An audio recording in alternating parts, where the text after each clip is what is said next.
when we talk NBA All-Star Game, I want to talk winners and losers here. We got to start with the first winner, which would be our guy in the dunk contest, Mac McClung, who did a pretty solid job. Now, I saw a stat earlier as you watch his championship dunks here in the background.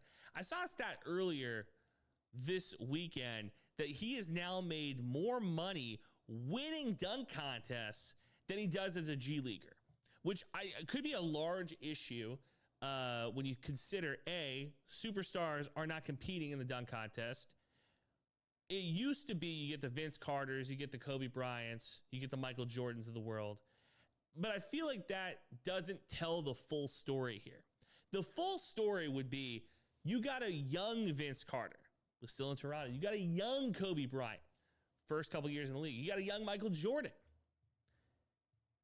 You need to catch these superstars while they're young. LeBron never competed in the dunk contest. Part of the reason is because he was too good. Let's be honest here. The reason you compete in the Rising Stars challenges or the skill challenges or the dunk contest is to get your name out there. Blake Griffin did it in his rookie season. He jumped over a car. Guess what? He became the spokesperson for that car. He did it for the money. He did it for the compensation. He knew, hey, if I win this thing, yeah, I probably am going to win it jumping over a car. I'm pretty creative. We see Blake Griffin as his career has gone on. Now he's out of the NBA. He's into comedy. He's doing podcasts. He's going to be a studio host next year for NBC. He used it as a platform to make that jump, okay? And if you have a young star in the league, Stephon Castle for the San Antonio Spurs, I thought did an incredible job in the dunk contest. And he did the right thing. He said, hey, I'm a rookie. This is my chance to make some noise, make a move. And that's exactly what he did. He became, hopefully, a household name here going forward by competing in the dunk contest. And that's where I think a lot of people are wrong about this whole thing. You have to go after the young guys before they become the superstars. Before Kobe Bryant became a 5-time champion, he was a dunk contest champ. Before Vince Carter was a Hall of Famer, he was half man, half amazing in the dunk contest. That is what you have to go after, the young players. So Matt McClung, clearly one of the winners from this year's dunk contest. I'll look at those losers right now, the judges. TNT would be my first loser from this weekend. The analysts, awful, terrible analysts this year. It surprises me when you have a guy like Charles Barkley, who of course loves the young players and is always big upping the youth of today, the players of today. Shaquille O'Neal, another guy who hates on current day players more than probably any other analyst in the media. Ernie Johnson does a pretty good job. Kenny Smith does a pretty good job. But for the most part, Draymond Green, come on. You put guys on the screen who constantly are arguing, constantly are saying that the product is worse today than it was in the past. Another stat for you. There was almost 2/3 of the time spent on All-Star Game, not even the whole weekend, just the All-Star Game. 2/3 of it was spent on commercials, on analysts talking, not on action. Now, I was arguing with a friend earlier today about this, and I said, look, NFL games are 3 hours long, and there's probably like 13 minutes, 15 minutes of true action. Guys actually hitting each other, plays actually happening in the game. That's not even accounting for false start penalties or plays that get called back to the line of scrimmage. But the difference is I'm willing to sit through Aaron Rodgers getting under center. I'm willing to sit through Patrick Mahomes making a check at the line. I'm willing to sit through all of that because at the end of the day, I know I'm going to get a good payoff. I know I'm going to get a very good product, right? At the end of the day, football is football. The problem with the NBA is it's such an up and down, fast-paced game that if you're breaking it up, constantly breaking it up, you lose the momentum. I look at football and I think to myself, that is a war of attrition. Those are violent guys out there. Basketball is supposed to be a symphony. It's supposed to be everybody working together, teamwork, ball movement, everything. And you don't see that when the ball is stopped constantly. So a big loser for me was TNT, the home of the NBA All-Star Game. Not for much longer, though, as they lose the rights and they go to NBC and AT&T and everybody else going forward. Now we'll play some highlights from the All-Star Game tournament. They split it up into 4 different games. It was Rising Stars, OGs, Team International. I lost a lot of interest in the All-Star Game going forward, but the winner of the All-Star Game MVP was Steph Curry. He wins his second All-Star Game MVP as the OGs win in the final game. I guess it was 40-11. Again, it doesn't make a ton of sense. You're playing to 40. I get it when it was East versus West. I even understood it when you split it up into teams and you had the 2 team captains pick. But when you're playing at 40 with grown men and you're still not playing competitive basketball, which we'll get to here in a second, it just doesn't, it loses a lot of interest for me. I don't really care all that much when it comes down to it. It's not, just playing to 40, what's the point? You've really ruined it, I think, when it comes down to it. You're playing to 40, it doesn't make sense, is my point. Another big loser, and I'm going to put my tinfoil hat on for this one, because he's a big loser, but I would consider this a win for the NBA. LeBron James. LeBron James, literally just hours before the game is about to tip off, LeBron James decides to call it a day. Says, I'm not playing in this one, I'm out. A lot of people are very, very upset. People on the couches were tweeting. People in the stadium were upset. You come to see LeBron James play. Even if it's in year 20, you're expecting a good product from LeBron. He plays all the time. He's one of the greatest of all time. I put my conspiracy theory hat on here for a second, and I say, I believe the NBA asked him to do this. I think the NBA knew, I think LeBron knew he wasn't going to play in this game 4 days ago. I thought he knew ankle hurts, foot hurts. Lakers are at a pretty good spot here. Top 4 seed in the West, trying to make a push come playoff time. LeBron has to be as close to fully healthy as possible. Even with Luka, they need to be as fully on the same page, fire at all cylinders if they want to have a chance here to win ring number 5 for LeBron, banner number 18 for LA. So I think the NBA came to LeBron and said, do not announce this, because if you announce it too early, say the Friday before the game, if you announce this too early, yeah, we could probably get Norman Powell in there, some bonus in there to replace you. However, what this will do is it will take away viewership of the All-Star game.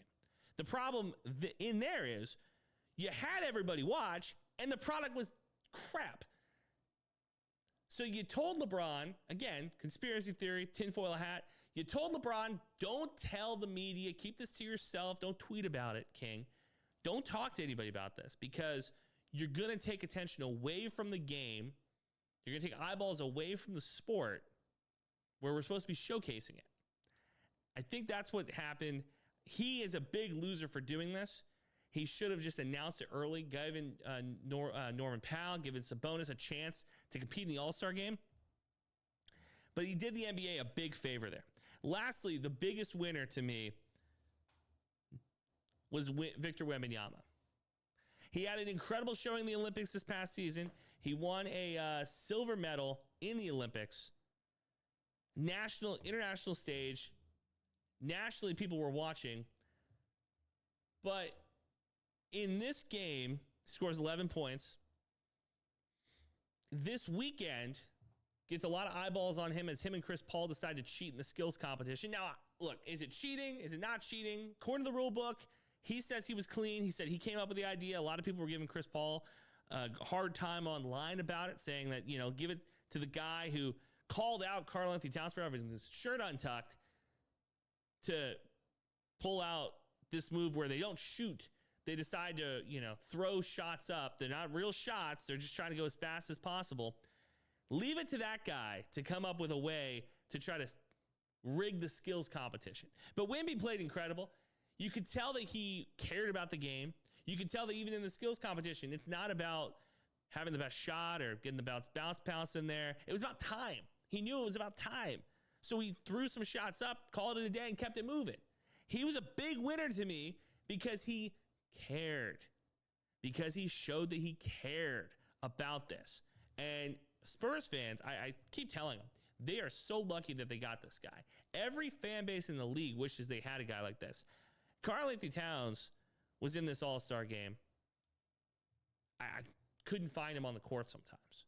Anthony Edwards pulled out at the last second, something he doesn't do in real life. Pulled out at the last second, I should say in his personal life, with a groin injury. Also said he doesn't want to be the face of the league. Why do I need to be the face of the league when Victor Wembanyama can be the face of the league? That's a huge problem. And it boils down to this.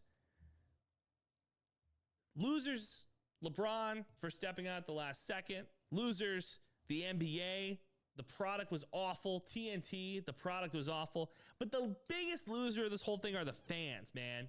The fans who had a chance to potentially see a good product. The fans who paid money to go see this game, who spent time to watch these players, who are supposed to be excited to see their favorite players on a national stage. The fans lost out the most. The fans are the biggest loser from this. And everybody's going to come up with ways to fix this. They're all going to think about different ways to, how do you solve the All-Star game? Kind of like back in the day, it was how do you fix baseball? Baseball ratings are down. How do you fix baseball? And you can't. At some point, you just got to move on. And I think we're at the point now with the MLB or the NBA All-Star game that it's going to come down to two things. Either A, you pull the plug on it completely. This is a exhibition game. It's a game that does not matter. You pull the plug on it and you say, no more All-Star game. We'll have a skills competition. We'll have a three-point shootout. We'll have a dunk contest. But outside of that, there's no reason for us to continue to put a product out like this. This is an embarrassment to the league. It's an embarrassment to the Shield. I always think about this too. When you talk about the NFL, for the most part, now there are times where players will do stuff and say stuff and that doesn't help the NFL brand. There's owners who will go out and do stuff, get DUIs, get arrested, who do not help the NFL brand. But for the most part, the job of the commissioner of the league is to protect the Shield. The job of the commissioner of the league and the players in the league and the owners of the league are to protect the Shield and keep the money machine going. NFL players are probably the least compensated when you consider how many players there are and how much money the league brings in. The salary cap in the NFL probably could be a couple $1 billion higher. And I know for average Joes like you and me, that doesn't mean a lot. That doesn't make a lot of sense. But owners are taking home a ginormous, the return on investment for the NFL owners is ungodly. NFL players, honestly, should probably be compensated better than they are. Practice squad players, etc. The goal of the commissioner of the NBA does not seem to be to protect the Shield. The goal of the NBA commissioner consistently feels, in my mind, to be protect the players, which is fine and dandy. You can't have a league without the players. However, there comes a point where the scales are so unbalanced that it hurts your product. And currently, the product in the NBA is hurt. Now, you might say the NBA ratings are down. And yeah, they are. The first quarter book that we got for the NBA ratings, they were down. You have to consider, though, that same rating cycle had the NFL, behemoth of a rating machine, and it also had the election, the 2024 election, which sucked how much coverage. How many people were tuning in to watch MSNBC, CNN, Fox News, their local news, instead of watching an NBA game on a Tuesday night? I imagine a lot. I imagine a lot of people in October and November were not watching NBA basketball and instead were watching the news or politics or political shows. You have to consider that as well. The NBA ratings are hurt, sure. But they also signed an 11-year deal worth $70+ billion. I promise you, they are not hurting for money. They signed a contract with these TV providers and these streamers. And maybe things change, sure. That's totally possible. Maybe the ratings go so far in the tank that these streamers say we don't want the product anymore. Maybe the product is hurt beyond repair. However, I give this solution. Clearly, the players are paid a lot of money. Do they deserve it? Sure, whatever. I'm not here to debate that. However, I do know this. What we have offered NBA players, which is we will pay you more money to provide a service, entertainment, play a competitive game. We're not even asking you to go to 100%. We're asking you to play a little defense. We're asking you in an exhibition game where you're the greatest players, the most talented athletes on the planet. We're asking you to play a smidge of defense and to take it a little bit seriously. Does Steph Curry want to shoot 90-footers? Fine. Take your shot. Take your three-quarter NBA shot. If you knock it down, great. It's exciting to see. You don't want to get underneath somebody and take a charge? Fine. I'm not asking you to foul hard. I'm asking for a little bit of defense here. And the only way I can think to get these guys to lock in the way that they need to lock in, a semblance of what we're asking for, is to go away from this 4-team thing. Clearly, the TNT guys hate the product. Charles, Shaq, Kenny, EJ. EJ, again, different conversation. But clearly, the former NBA players hate the product that's on the court. They hate the current players. Shaquille O'Neal talked more about Bull than Victor Wembanyama. Clearly, they're not impressed by what is the product of the sport that they are paid to talk about. So let's go back to East versus West. Let's go back to the coaches taking a little bit of time out of their day to go coach. And let's put some real money on the line. And not the NBA's money, not the advertisers' money, the players' money. Here's what I propose. The thing that everybody likes is when there's real stakes. So if you're voted by the fans, by the coaches, by the players to be an all-star, you're an all-star. But it's a $500,000 pay-in. It's a lot of money. It's worth being an all-star because 15 guys are putting up $500,000. The other 15 guys of the other conference are putting up $500,000. And now there's millions of dollars on the line. You get to take home your $500K plus $500K of your opponents if you win the game. Now, every one of us at some point in our lives have played for money.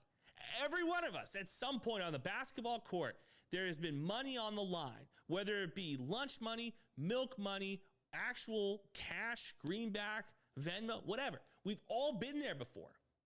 We've all had money on the line. And you know what you did when there was actual currency? You played a little harder. When there's actual currency on the line, when it's not just like behind closed doors, we're dapping up, we're telling each other, hey, you're going halfway, I'm going halfway, whatever. We're taking our time here. We're taking it easy. When there's actual stakes, I promise you, these guys are going to lock in.